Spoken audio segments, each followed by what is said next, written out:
דם ונזכר. אל תתקרב, מנניה! מנתת. אנא רסיף סרחק.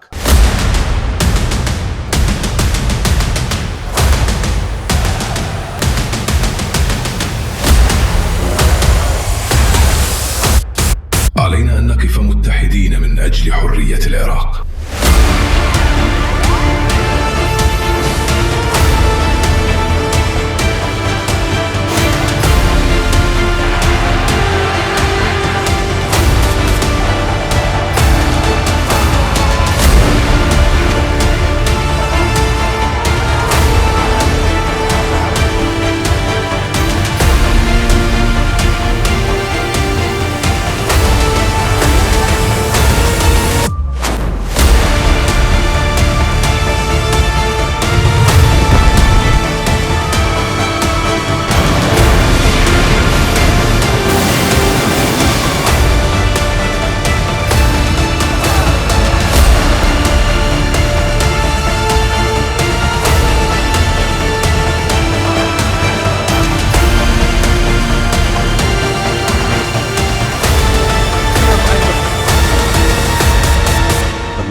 عنا أو لا.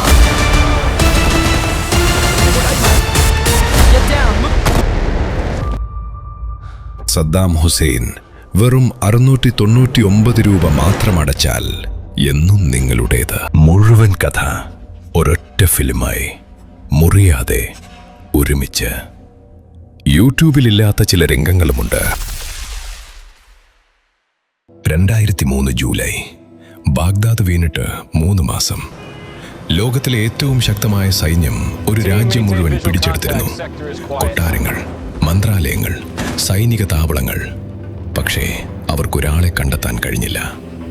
Saddam Hussain എവിടെയായിരുന്നു? ആ ചോദ്യത്തിന് ഉത്തരം അറിയാവുന്നത് ഇറാഖിൽ വളരെ കുറച്ചു പേർക്ക് മാത്രമായിരുന്നു. 10,000-കണക്കിന് ഭടന്മാരുള്ള ഒരു സൈന്യം അയാൾക്കുണ്ടായിരുന്നു. ദശലക്ഷക്കണക്കിന് പാർട്ടി അംഗങ്ങൾ, ഒരു രഹസ്യാന്വേഷണ സംവിധാനം. പക്ഷേ ഒളിവിൽ പോകേണ്ടി വന്നപ്പോൾ അയാൾ അതെല്ലാം ഉപേക്ഷിച്ചു. കാരണം അയാൾക്കൊരു കാര്യം അറിയാമായിരുന്നു.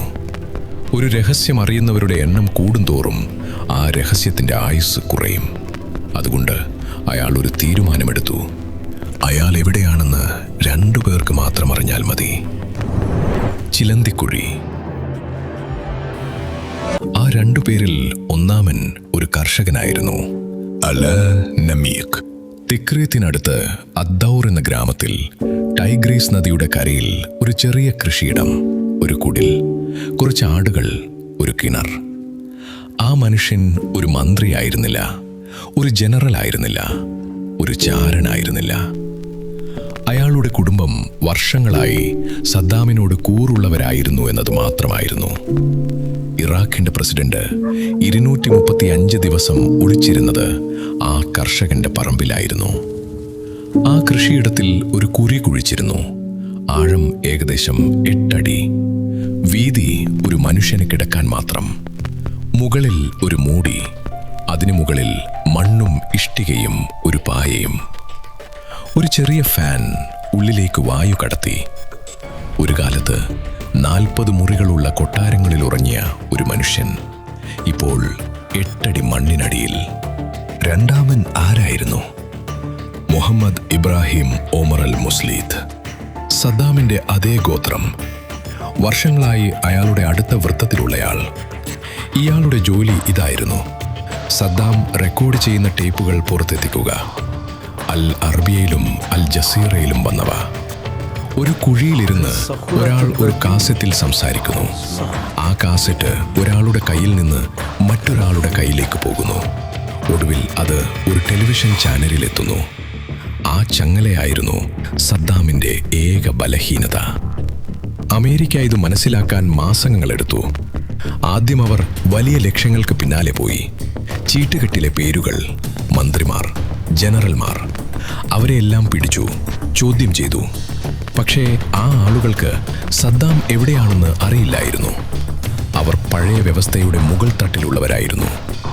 ഒളിവിലുള്ള ഒരാൾക്ക് വേണ്ടത് മുകൾ തട്ടല്ല, വേണ്ടത് വിശ്വസ്തരായ സാധാരണക്കാരാണ്. ഈ മാസങ്ങളിൽ തിക്രതിനു ചുറ്റും അമേരിക്കൻ റെയ്ഡുകൾ തുടർച്ചയായി നടന്നു. പുലർച്ചെ വാതിലുകൾ തകർത്തു, വീടുകളിൽ കയറി, പുരുഷന്മാരെ കൈകൾ കെട്ടി കൊണ്ടുപോയി. ചില വിവരങ്ങൾ തെറ്റായിരുന്നു. ചില വീടുകൾക്ക് സദ്ദാമുമായി ഒരു ബന്ധവുമില്ലായിരുന്നു.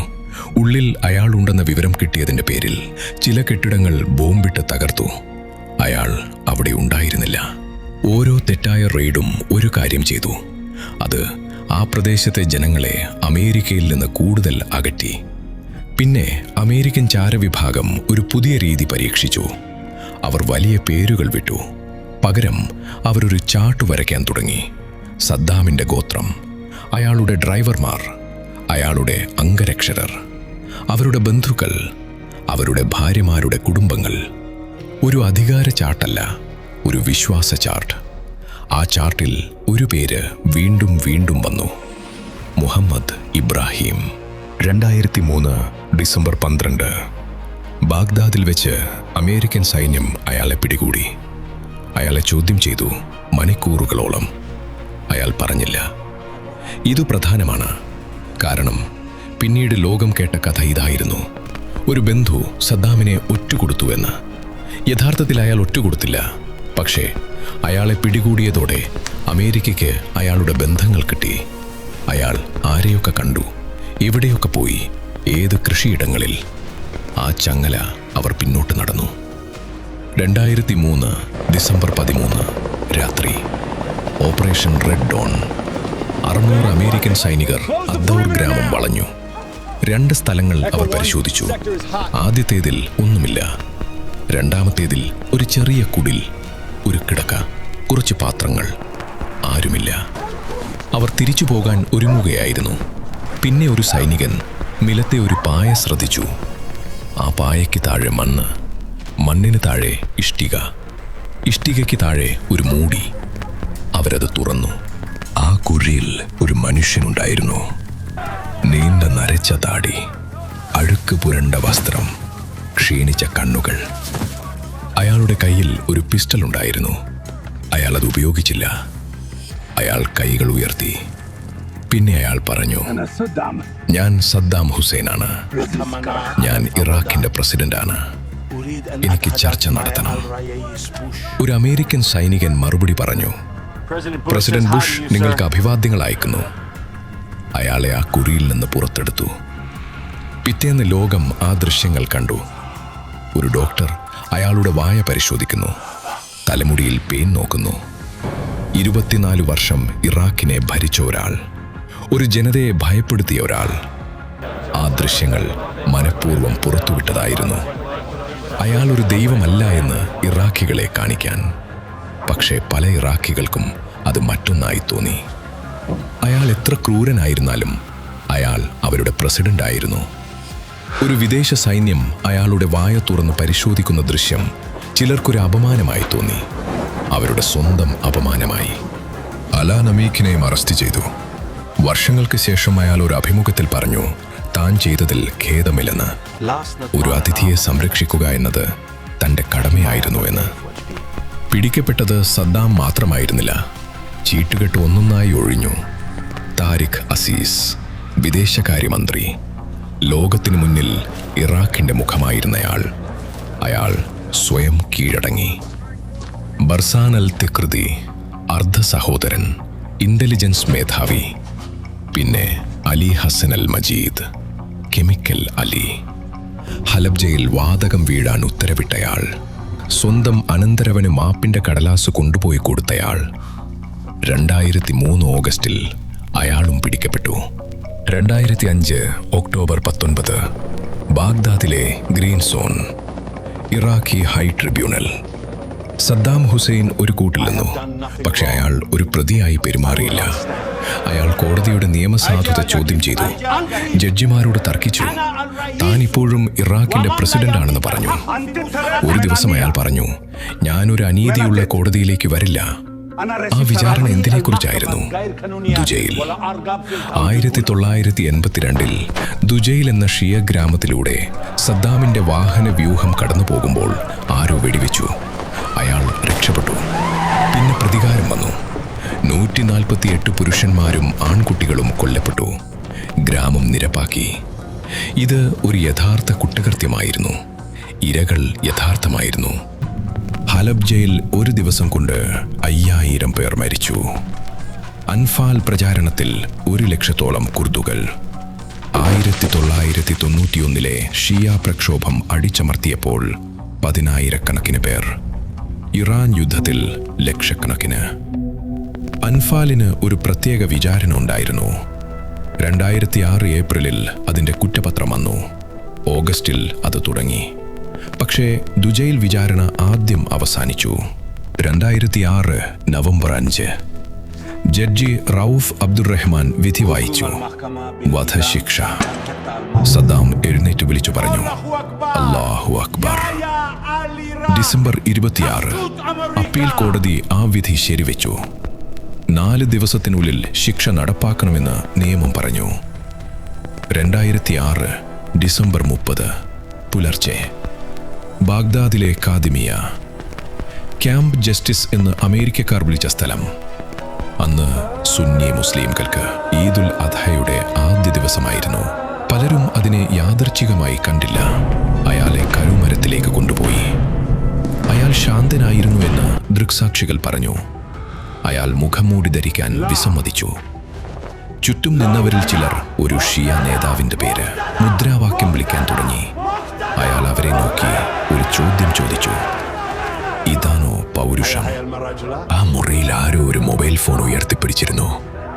മണിക്കൂറുകൾക്കുള്ളിൽ ആ ദൃശ്യങ്ങൾ ലോകം മുഴുവനെത്തി. ഒരു നിയമപരമായ ശിക്ഷ എന്ന് പറയാൻ ഉദ്ദേശിച്ചത് ലോകത്തിന് ഒരു ഗോത്ര പ്രതികാരമായി തോന്നി.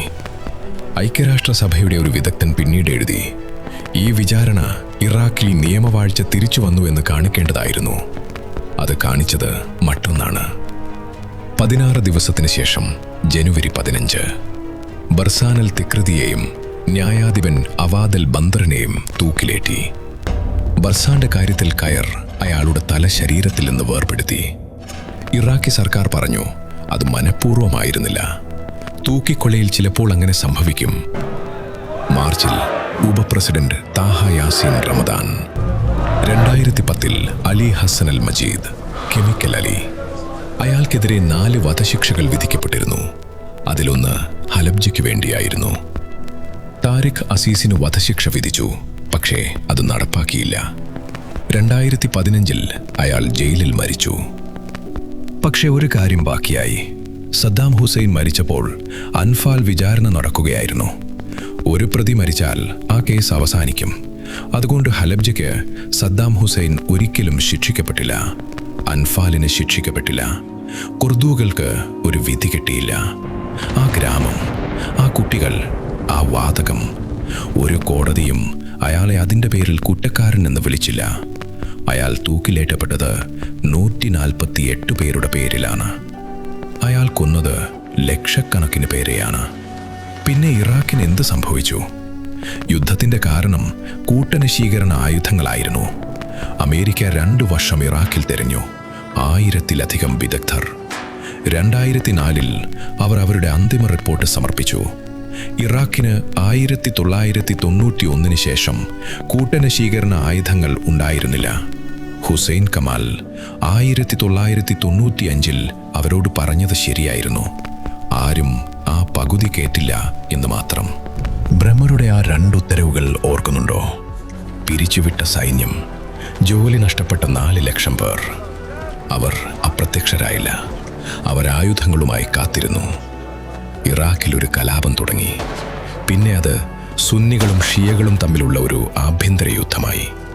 പള്ളികൾ പൊട്ടിത്തെറിച്ചു, ചന്തകൾ പൊട്ടിത്തെറിച്ചു, ദശലക്ഷക്കണക്കിന് ആളുകൾ വീട് വിട്ടോടി. പിന്നെ ആ കലാപത്തിൽ നിന്ന് മറ്റൊന്ന് വളർന്നു. 2014 അത് മൊസൂൾ പിടിച്ചെടുത്തു. ഉദയും ഹുസയും മരിച്ച അതേ നഗരം. ഇറാഖ് യുദ്ധത്തിൽ എത്ര പേർ മരിച്ചു എന്നത് ഇന്നും തർക്കവിഷയമാണ്. കണക്കുകൾ 100,000-നും അതിലേറെക്കുമിടയിലാണ്. 4000-ലധികം അമേരിക്കൻ സൈനികർ. ഒരു രാജ്യത്തിൻ്റെ അടിസ്ഥാന സൗകര്യങ്ങൾ, വിദ്യാഭ്യാസം, ആരോഗ്യം എല്ലാം തകർന്നു. ഇന്ന് ഇറാഖ് ഒരു ജനാധിപത്യ രാജ്യമാണ്. തെരഞ്ഞെടുപ്പുകൾ നടക്കുന്നു, പത്രങ്ങൾ വിമർശിക്കുന്നു, ബാഗ്ദാദിൽ പുതിയ കെട്ടിടങ്ങൾ ഉയരുന്നു. പക്ഷേ അഴിമതിയുണ്ട്, വൈദ്യുതി മുടങ്ങുന്നു, യുവാക്കൾക്ക് ജോലിയില്ല. 2019 ബാഗ്ദാദിലെ തെരുവുകളിൽ യുവാക്കൾ പ്രതിഷേധിച്ചു. അവരിൽ പലരും ജനിച്ചത് സദ്ദാം മരിച്ചതിന് ശേഷമാണ്. ഒരു ചോദ്യം ബാക്കിയുണ്ട്. സദ്ദാം ഹുസൈൻ ഇല്ലാത്ത ഇറാഖ് കൂടുതൽ നല്ലതാണോ? ഒരു ഏകാധിപതി പോയി. ഒരു ജനത അയാളുടെ പേടിയിൽ നിന്ന് മോചിതരായി. അത് ചെറിയ കാര്യമല്ല. പക്ഷെ അയാൾ പോയപ്പോൾ ഇറാഖിന് കിട്ടിയത് സമാധാനമായിരുന്നില്ല. ഇറാഖിലെ ഒരു സാധാരണ മനുഷ്യനോട് ഇത് ചോദിച്ചാൽ ഉത്തരം അയാൾ ഏത് വിഭാഗത്തിൽപ്പെട്ടയാളാണ് എന്നതിനെ ആശ്രയിച്ചിരിക്കും. ഒരു കുർദിന്റെ ഉത്തരം ഒന്നായിരിക്കും, ഒരു ഷിയയുടെ മറ്റൊന്ന്, തിക്രിദിലെ ഒരു സുന്നിയുടെ വേറൊന്ന്, ഒരു അനാഥ ബാലൻ. തിക്രിദിനടുത്ത് ഒരു ചെളിക്കുടലിൽ ജനിച്ചു. അച്ഛനില്ലാതെ വളർന്നു. ഒരു അമ്മാവൻ അയാളെ വളർത്തി. അയാൾ ഒരു രാജ്യം പിടിച്ചെടുത്തു. അതിനെ ഒരു കുടുംബ ബിസിനസ്സാക്കി. ആ കുടുംബം അയാളുടെ മരുമക്കളെ തിന്നു. അയാളുടെ അമ്മാവിൻ്റെ മകനെ തിന്നു. അയാളുടെ മക്കളെ ഒരു വീട്ടിൽ വെച്ച് കൊന്നു. അയാളുടെ 14-കാരനായ ചെറുമകനെ കൊന്നു. ഒടുവിൽ അയാൾ അവസാനിച്ചത് ജനിച്ച ഗ്രാമത്തിൽ നിന്ന് 15 കിലോമീറ്റർ അകലെ 8 അടി ആഴമുള്ള ഒരു കുഴിയിലാണ്. നമ്മൾ ഈ കഥ പറഞ്ഞത് അയാളെ വിധിക്കാനല്ല, അയാളെ ചരിത്രം വിധിച്ചു കഴിഞ്ഞു. നമ്മളിത് പറഞ്ഞത് ഒരു കാര്യം കാണിക്കാനാണ്.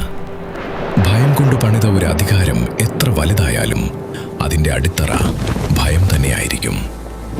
ഭയപ്പെടുന്നവർ ഒരു ദിവസം ഭയപ്പെടാതാകും. അന്ന് ആ അധികാരത്തിന് ഒന്നും ബാക്കിയുണ്ടാവില്ല. 10 ഭാഗങ്ങൾ. ഈ യാത്രയിൽ ഒപ്പം നിന്നതിന് നന്ദി. റിഷ് സ്റ്റോറീസ്, ചരിത്രം ശരിയായി പറയുന്നു. 2025 ഏപ്രിൽ 22 കാശ്മീരിലെ പഹൽഗാം. ഒരു സാധാരണ പ്രഭാതം രാജ്യത്തിൻ്റെ ഹൃദയം പിളർന്ന ഒരു കൂട്ടക്കുരുതിയായി മാറി. 26 നിരപരാധികളുടെ ജീവനാണ് അന്ന് ആ മണ്ണിൽ പൊലിഞ്ഞത്. ശത്രുക്കൾ കരുതിയത് ഇന്ത്യ പതിവ് പോലെ മൗനം പാലിക്കുമെന്നാണ്. എന്നാൽ അവർക്ക് തെറ്റി. ആ ഇരുണ്ട മുറികളിൽ ഇന്ത്യയുടെ ചരിത്രത്തിലെ ഏറ്റവും വലിയ സൈനിക നീക്കത്തിന് തുടക്കം കുറിക്കുകയായിരുന്നു. ഓപ്പറേഷൻ സിന്ദൂർ.